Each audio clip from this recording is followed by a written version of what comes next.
tonight with the battle over tariffs. 5% tariffs. On tariffs against Canada. Tariffs. Tariff is a new hot word. Everyone is talking about it, but nobody really understands what it means in real life, except professional tariff abusers like me and people in my line of trade. So I'll make you one promise. By the end of this video, you will understand tariff better than 99.9999% of the people. And in this same video, I'm going to give you 5 tips, tactics to abuse or work around tariffs to make money. Cool? But first, who am I to speak about authority, about trade and tariff? Good question, eh?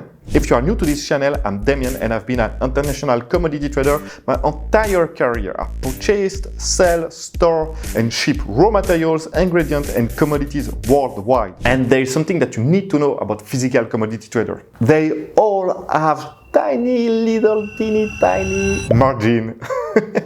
When you buy something at $100 and you resell it at 120, once you remove shipping costs, financing costs and so on, you usually will end up with $2. So 2% margin is not a lot. So if you could use your brain to find a loophole in the tariff system, if you're the first one to see it, you can accept incredible return for you until the word get out and other people start to copy you. To put some numbers on it, if you make a 2% margin and you can increase by finding a loophole your margin by another 2%, it's an increase in profit for you of 100%. So this is why international commodity trading firms are the best at finding and abusing loophole in any custom system, because they have a bunch of angry, smart, intelligent, highly incentive traders that will hunt for any of those loopholes. All right, so let me give you like 5 tactics to work around tariff to make extra money.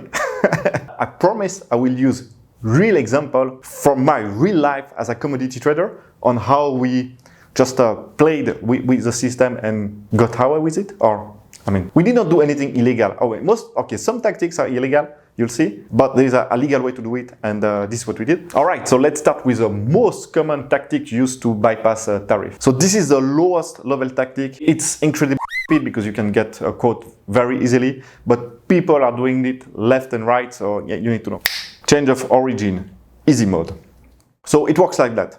Let's say that you are a Chinese manufacturer and your product has been hit by a 10% surge in tariff. If your cost of transport allows it, instead of exporting your product directly from China to the US, you can cross Vietnam, pay a company to get Vietnamese papers and ship your product of Vietnam with a new set of documentation stating that this product is origin Vietnam instead of China. Obviously, this tactic works better with raw materials, ingredients, commodities, because it's very difficult to know exactly where this product is coming from. It's not like a BYD car, you know. If the paper says it's from Vietnam, I mean, nobody knows that there is no BYD factory in Vietnam, so I mean, we know it's not possible, you know. So this first tactic is incredibly moronic because you can get caught very easily. And usually how it works is like some people will start to notice that something is off because they know the market. They are like, man, there's no way that this product is coming from that country at that price. So your competitors will maybe tip off the custom and so on. And after a while, you will get caught, fined, jailed or whatever. And usually the people that do that type of stuff, they don't live in the country where they export the good with the wrong paper. So they are like, yeah, I don't care, I mean, if they say something, but the reality is like what could happen is like the cargo could be seized. And for them, they will lose the full cargo. So I don't know if it makes sense. All right, so this leads us to our second tactic, change of origin, medium mode.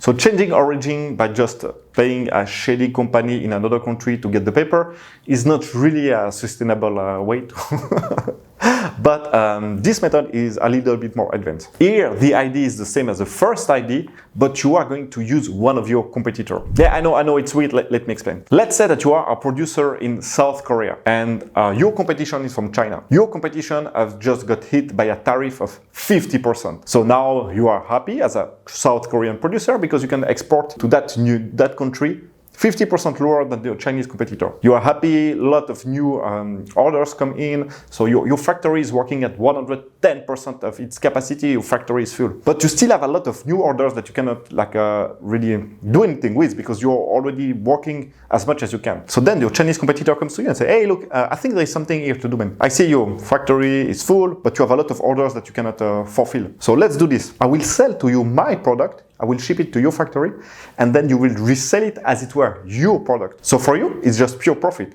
And for me, it's a way to still sell my product. What do you think? And I can tell you a lot of people just, are quite happy with the deal. And it's true for them, it's just pure profit. You know? If they can import from China without tariff, then just repack it with their own packing to make it seem like it's South Korean, and then ship it, why not? Hey guys, so by the way, if you want to know more about trade, tariff, how this trade policy works, there's a great book from Dimitri. The book has a awful title. It's called Why Politicians Lie About Trade. Obviously, it's an awful title because we all know that politicians lie. So, obviously they will lie about trade. It's an awful title, but it's a great book. And Dimitri does something quite interesting. He's funny. Even though this guy is a specialist in international trade, he's a funny guy. So I think the book is quite interesting. And there was also one part that I did not know at all about the World Trade Organization, WTO. The WTO is based in Geneva, my city.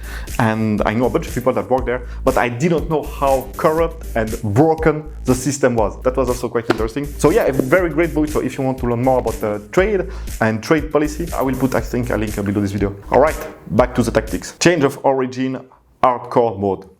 So over time, countries notice that everyone is screwing around the tariff, the custom rules, and so on. So they feel that this is not sustainable. So especially if you are like a small country with no international power, the other country, they don't really care about if their citizens just screw your tariff system. So what happened as every government official is they think, oh, we are going to make a new regulation. This regulation is going to be the best one. So in a lot of countries now, if you want to import a specific good, for instance, in Russia, if you want to export to Russia dairy product, Russia needs to grant the authorization of the factory to ship dairy product there. The same with China and scrap. If you want to sell scrap to China, some type of scrap, you need to have the SIQ certification. It's China that go there, check your yard, check your product, and say, all right, this factory is green lighted to ship product to China. It's the same with Europe, with a bunch of product tariffed.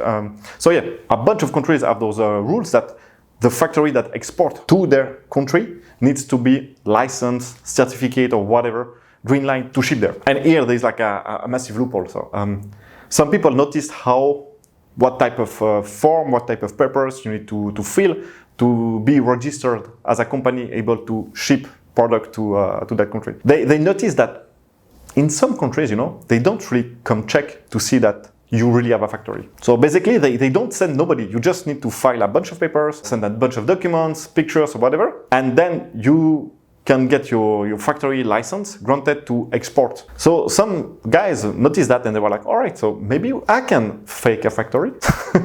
So yeah, some do. This is what they did. They just pretend to have a factory, fake pictures, fake website, fake accounting, fake everything, and just get granted the license to export to that country. And now what they are doing, they are buying a product from a country with a high tariff for that product, make it go through their fake factory, get document for it, and then reship it and makes a lot of money. So obviously, guys, the three first tactics that I gave you are illegal, but people are doing it. So you need to know what is going on in the world, man. Especially if, like me, you are a trader or you want to be a commodity trader. You need to know that some people are doing it. So do you want to fight against those people? I prefer not, but maybe if you do, you need to know this is what you are going to face. All right, before we jump to the fourth tactic, I think now this is the right moment for you to get a little lesson of microeconomics about trade and tariff. And I hope that with this lesson, you will understand why, as a citizen of the world, it's your moral obligation to use all loopholes possible to pay as little tariff as possible. All right, so I'm going to jump on the computer and it's going to be a 3-minute lesson on economic surplus. And I think it's important for you to understand this basic economic principle for you to have the theoretical knowledge to understand what is going on, like, again, in real life. So it's 3 minutes, going to jump on the computer, then I'm going to be back here with the fourth tactic and also real life example of how I did that in my career. All right, for all the people that doesn't know a little bit about microeconomics, this is for you. It's going to be very short, 3 minutes, but I hope that you will understand it better, the impact of tariffs on the local economy. All right, so let's take a very simple example. Let's say there is a salt market in a local country. So there's a bunch of salt producer, there's a bunch of salt consumer. In the corner, you can find a type of salt that commodity traders use a lot. I shouldn't say that. All right, so here there is the salt local market. So we have the price on the left, and at the bottom we have the quantity used of salt per day in this local market. So here you can find the supply. Obviously, if the price is 100, then the suppliers are willing to produce a lot of salt. If the price is 0, they are not willing to produce salt. All right, this is a supply curve. Then we have the demand. Here's the same idea. If the price of salt is very high, people are not going to consume a lot. If the price of salt is very low, people are going to consume way more. So this is how we find an equilibrium in that local market. All right, so here we have two triangles, which is called economical surplus. Economic surplus refers to the total benefits that society receives from economic transaction. All right, so we have the producer surplus at the bottom and the consumer surplus at the top. So who is getting that surplus? Is it the consumer or is it the producer? Now, this is a state of the local market. Now, let's say that we open the salt market to the world. So the world price is way lower. So that means that now the consumer surplus is way bigger than before because they can get way more salt at a lower price. But here, the producer, they are like in a lot of pains because only few producers are left. They are the lowest cost producer and the economical surplus has been decreased. So what we can see here in that case, like the open economic surplus is bigger than the local economic surplus. So now we have all this new part here that is a new economical surplus for the demand, for the consumer, that was not there before, okay? And this is captured by the world supplier. Now let's say that people are very angry. There's a lot of salt supplier in the street. We cannot let the salt industry die. The prices are way too low. This is not possible. Please, please, please help me. Government to do something. So the government see a bunch of people in the street and they're like, haha, I can make money out of those big guys. So let's put a tariff of $10 per metric ton on imported salt. Now the world price increased by $10 because of the tariff in the local market. So now the demand surplus is still there. The producer surplus got a little bit more than before. But then there's this big part. So what is it? What is it, this big part that we had before, but now that is being eaten by the tariff? So basically here, this is a government revenue. So this is a tariff times the quantity imported. And this red square here is basically how the government is distorting the market. The local market. So what a bunch of government do is that they take a little bit of money here and give it back to some producer, obviously the producer that they prefer, and and then let the other die. But anyway, and now there's another thing, like there's two triangles here.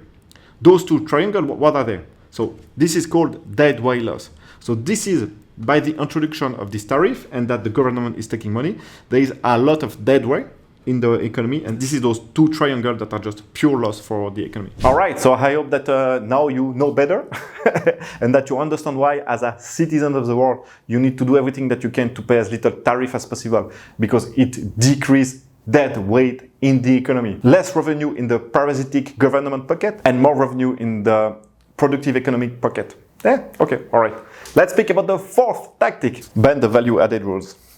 So here is another tactic mostly used by factory owners. Most free trade agreements set a minimum percentage of a product's value that must be added in the exporting country to receive favorable tariff treatment. So what does it mean? So for instance, there is an EU-South Korea trade agreement, and in this trade agreement it says that no more than 55% of product's value can come from non-originating materials. So again here, what does it mean? So let's take a hypothetical breakdown. So let's say that a television in South Korea costs 300 euros X factory. Non-originating materials cap is 55%. So it means that no more than 165 euro can be produced outside of South Korea. And at least the local value added must be 45%. So at least 135 euro must be contributed locally by component, labor, or processes. So you can quickly see why the people that draft those type of agreement, they have no clue about reality. They must be, I'm pretty sure, PhD, masters, or those type of people that, that have no drawn with the reality. And to come up with like such a top rules, man. How easy is it to fudge with this rule? Let's just think together like 5 ways. All right, the first one, this is something that they all do, is overstating local labor costs. So basically it works like that. So you need to have at least some portion of the value in the workforce. So what people do is like, there is the owner of the factory is going to grant himself a salary or a contribution, whatever, of $1 million, let's say. And then he's going to pay all the other guys like $100. So then the average seems like, when you look at the balance sheet, at the contability, it seems like, all right, a lot of value has been produced there with the labor, but actually it's only one guy that take everything and that let nothing to the people working there. Extremely common. Second thing that always happen is fictitious in-house component. So basically they will make you think that they produced or they put together some component in the factory, which is not true.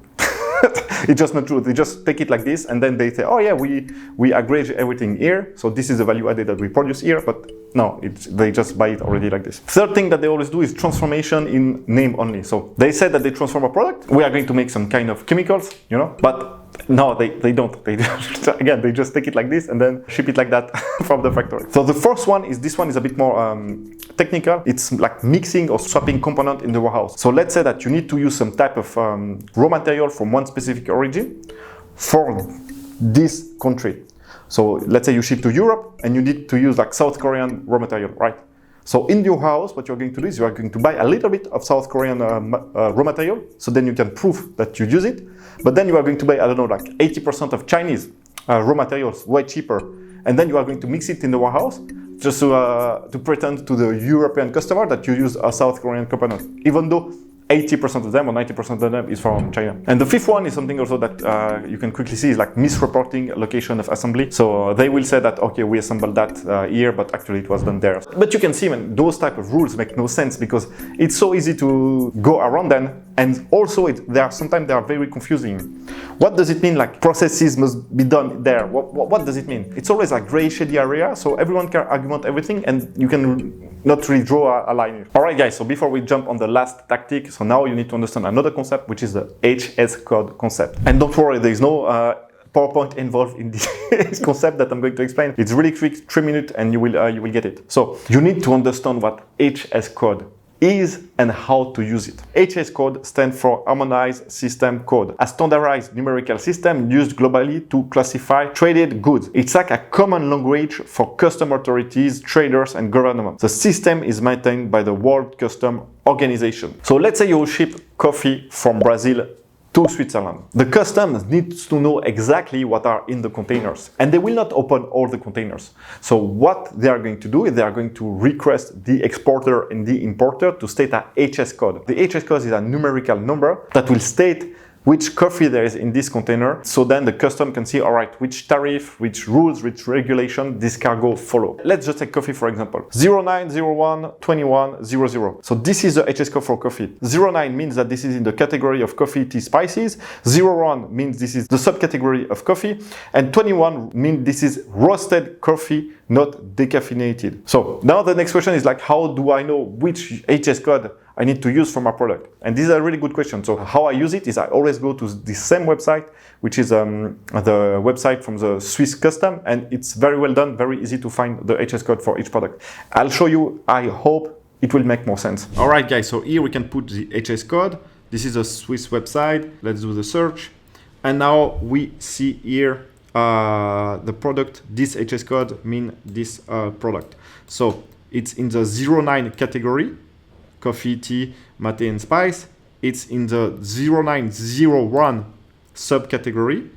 This is coffee roasted, and then 21 because it's not decaffeinated. Here we go. And then you can click here. This is only for Swiss, but here all the taxes and everything that you need to know if you import this product in Switzerland. All right, so now that you understand a bit more about HS code, we can start to have a little bit more fun, and I can tell you what we used to do back in the day to optimize our tariff cost, HS code selection. So as you can see, each product needs to have a certain HS code. And when I was a dairy trader, I think in Philippines, if I remember well, because it was like 15 years ago, something like this, there was like high tariff on a dairy product, on milk powder. The milk powder HS code is 04 something something. But we noticed that if we change the classification of the milk powder to something else, then there is no more tariff, or the tariff was way less. So what we did is we added 5% or no, 6% of sugar, I think it's 6% of sugar in the milk powder, because anyway the clients will use this milk powder with sugar. So it was not a problem for the client. We added 6% of sugar. So then the classification changed from 04 milk powder to 19 dairy preparation.